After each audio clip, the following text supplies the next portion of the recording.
حضرت عبداللہ بن دینار رحمہ اللہ تعالیٰ ایک بہت بڑے بزرگ گزرے ہیں، تابعین میں سے ہیں۔ فرماتے ہیں کہ میں ایک دفعہ حضرت عبداللہ بن عمر رضی اللہ تعالیٰ عنہ کے ساتھ ایک سفر پر روانہ تھا، تو راستے میں ہمیں ایک بوڑھا شخص مل گیا۔ تو حضرت عبداللہ بن عمر رضی اللہ تعالیٰ عنہ نے جب اس کا تعارف کیا، حال احوال ہوئے، تو پھر اس کو بہت ہی زیادہ عزت و احترام دیا، اور جب وہ جانے لگا تو جاتے جاتے اس کو اپنے سر کا امامہ اتار کر دے دیا، اور جو بھی ہمارے پاس توشہ تھا، ساز و سامان تھا کھانے پینے کا، وہ بھی وافر مقدار میں دے دیا۔ اور حضرت عبداللہ بن عمر رضی اللہ تعالیٰ کی عادت مبارکہ تھی کہ سفر میں 2 سواریاں اپنے ساتھ رکھتے تھے۔ عموماً اونٹنی پہ سفر فرماتے تھے، اور ساتھ ایک اور سواری بھی رکھتے تھے کہ اگر راستے میں کہیں ایک سواری تھک جائے تو دوسری سواری پہ سفر کر لیا جائے۔ تو فرماتے کہ ایک عمدہ سواری بھی اس بوڑھے شخص کو دے دی۔ تو میں بڑا حیران و پریشان تھا کہ آخر کیا وجہ ہے کہ اس آدمی کو اتنا زیادہ نوازا جا رہا ہے۔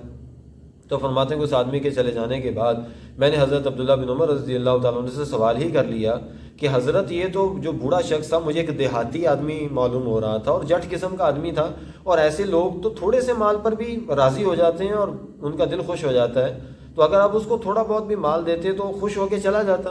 لیکن آپ نے اس کو اتنا زیادہ عزت و احترام دیا اور اس کو اپنی عمدہ سواری بھی دے دی اور اپنے سر کا امامہ بھی دے دیا اور اتنا کچھ اس کو نوازا، آخر اس کی کیا وجہ تھی؟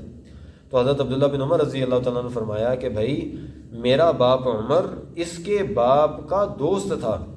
میرا باپ عمر اس کے باپ کا دوست تھا، اور میں نے اپنے محبوب رحمت دو عالم صلی اللہ علیہ وسلم سے سن رکھا ہے کہ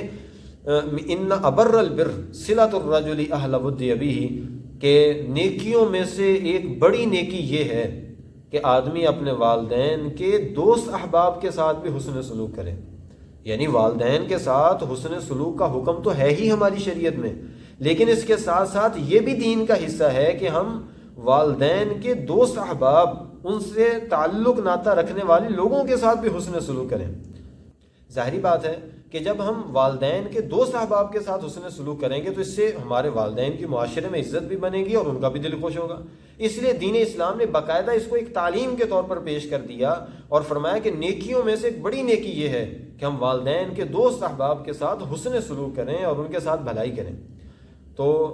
چنانچہ ہمیں بھی اس مبارک تعلیم پر عمل کرنا ہے، اور اسی سے اندازہ لگائیں کہ جب دوست احباب کے ساتھ حسن سلوک کرنا نیکیوں میں سے بڑی نیکی ہے، تو خود والدین کے ساتھ حسن سلوک سے پیش آنا کتنی بڑی نیکی ہوگی، اور ان کی خدمت پر اللہ تعالیٰ نے کیا اجر چھپا رکھا ہوگا۔ اور اس واقعے سے صحابہ کرام کا جذبہ اتباع بھی سامنے آتا ہے کہ حضرت عبداللہ بن عمر رضی اللہ تعالیٰ عنہ نے دین اسلام کی اس تعلیم کو بھی معمولی سمجھ کے چھوڑا نہیں، بلکہ اس پر بھی خوبصورت انداز سے عمل کر کے دکھایا۔ ہاں، آپ صلی اللہ علیہ وسلم کی مبارک تعلیمات پر یہی عمل کا جذبہ ہی صحابہ کرام کو اتنی بلندیوں پر لے گیا کہ انہوں نے دنیا میں بھی بڑا نام کمایا اور آخرت میں بھی اللہ تعالیٰ نے جنت کے اعلانات ان کے لیے دنیا میں ہی سنا دیے۔ در حقیقت یہ دنیا و آخرت کی سعادتیں انہوں نے آپ علیہ السلام کی اتباع ہی کے صدقے سے حاصل کی ہیں۔ تو ہمیں بھی چاہیے کہ ہم بھی صحابہ کرام کے نقش قدم پر چلتے ہوئے آپ صلی اللہ علیہ وسلم کی نورانی تعلیمات کو ایسے ہی دل و جان سے قبول کریں اور اپنے عمل کے ساتھ ان کو زندہ کریں۔ اللہ تعالیٰ مجھے، آپ کو، ہم سب کو توفیق عمل عطا فرمائے۔